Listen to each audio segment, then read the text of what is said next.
నాకు కొన్ని డౌట్స్ ఉన్నాయి. ఏంటంటే ఒకసారి నేను అంటే ఇప్పుడు కాదులేండి, కొంచెం వయసులో ఉన్నప్పుడు మా అత్తగారితో మా ఆయనతో పాటు బయటికి వెళ్తాను, వెళ్ళొస్తాను అన్నాను. ఆవిడ ఏమనాలి అంటే, సరే అమ్మా, నాకు ఈవేళ రేపు జరిగిన సంఘటనలు చూస్తూ ఉంటే నేను యూత్లో ఉన్నప్పుడు సంఘటనలు కొన్ని గుర్తొస్తున్నాయి. ఒకసారి మా అత్తగారి దగ్గరికి వెళ్ళి మా ఆయనతోటి బయటికి షాపింగ్కి వెళ్ళొస్తానని అడిగాను.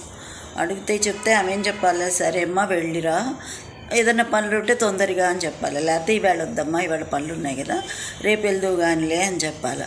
ఈవేళ కుదరదు, రేపు వాడికి కుదరకపోతే పక్కింటి ఆయనతో పాటు షాపింగ్కి వెళ్ళని చెప్తే ఎట్లా ఉంటుందండి? అది పద్ధతి కాదు కదా. ఇప్పుడు నీ పరిధిలో ఏదన్నా లేకపోతే ఇది నా పరిధిలో లేదు, తెలిస్తే ఫలానా వాళ్ళ పరిధిలో ఉంటుంది అని చెప్పాలి. కానీ నువ్వు విష్ణుమూర్తికి దండం పెట్టుకుంటావో, ఇంకొకళ్ళకి దండం పెట్టుకుంటావో, ఆయన్నే అడుక్కుంటావో, విష్ణుమూర్తి ఎందుకు శివుడి విలింగానికి పూజ చేయవచ్చు కదా.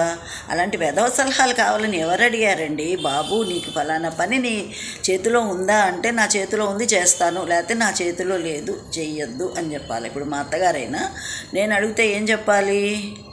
ఇవాళ కుదరదమ్మా, అబ్బాయితోటి రేపు వెళ్ళి షాపింగ్ చేసుకో అని చెప్తారు. లేకపోతే పోనీ అమ్మ ఇవాళ వెళ్ళు తొందరగా రా అని చెప్తారు. అంతేగాని అలా కాకుండా వాడితో ఏం వెళ్తావులే, రేపో ఎల్లుండిలో పక్క ఆయన ఖాళీగానే ఉంటాడుగా, పక్క ఆయనతో షాపింగ్కి వెళ్ళు, లేకపోతే ఎదురింటి ఆయనతో షాపింగ్కి వెళ్ళు అంటే ఎట్లా ఉంటుందండి?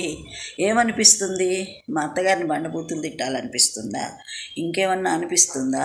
చాలా మంచిగా చెప్పింది, ఆహా పక్కింటి ఆయనతో ఒకసారి, ఎదురింటి ఆయనతో ఒకసారి షాపింగ్కి వెళ్దాం అనిపిస్తుందా? నాకు అనిపించినా కానీ వాడు ఒప్పుకుంటాడా? వాడు డబ్బు ఖర్చు చేసుకుంటాడా చెప్పండి?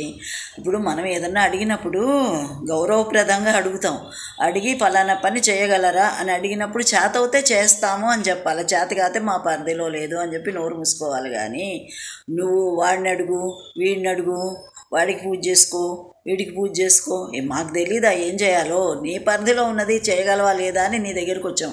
అసలు నీ దగ్గరికి రావాల్సిన అవసరం లేకపోతే మాకేంటి? నువ్వు ఆ స్థానంలో కూర్చున్నావు కాబట్టి వచ్చామయ్యా, లేకపోతే ఎందుకు వస్తాను చెప్పు? రాం కదా. మా అత్తగారు ఎట్లా అంటే ఎలా ఉంటుందో నువ్వు చెప్పింది కూడా అలాగే ఉందని నా అభిప్రాయం. ఏమంటారు?